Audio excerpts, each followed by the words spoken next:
parce que sinon vous allez vous embêter, vous allez commencer à appuyer très fort pour l'étaler sur le biscuit et vous allez déchirer le biscuit.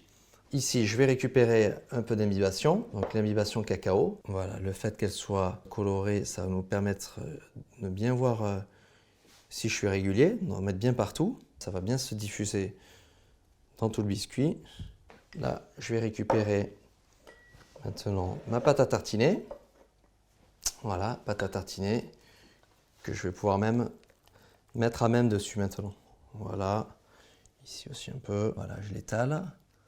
Vous avez vu la texture, il ne faut pas qu'elle soit trop dure non plus. Faut qu'elle soit quand même assez souple. Ça permet de l'étaler plus facilement. Si jamais vous aviez une pâte à tartiner trop dure, mettez-la un petit peu au micro-ondes.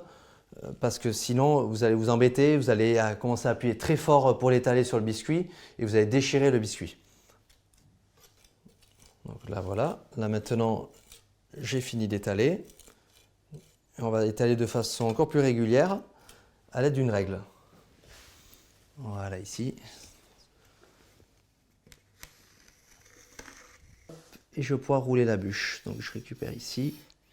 Voilà, comme ceci. Voilà, donc partez bien serré dès le départ. Voilà, bien serré le biscuit. Hop. Voilà, ici. Ici.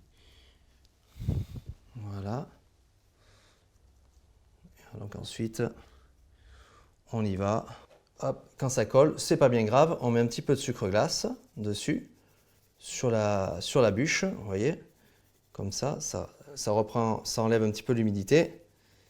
Et hop, vous voyez, on a quelque chose du coup qui colle plus du tout. Ici, je vais récupérer une feuille de PVC. Voilà, j'ai besoin que ma bûche elle reste bien cylindrique, parfaitement cylindrique. Donc là, je vais la rouler en la serrant un petit peu. Voilà, lui mettre un petit peu de contrainte. Voilà, et je la roule sur elle-même, ici, comme ça. Je récupère les scotch que j'ai préparés à l'avance.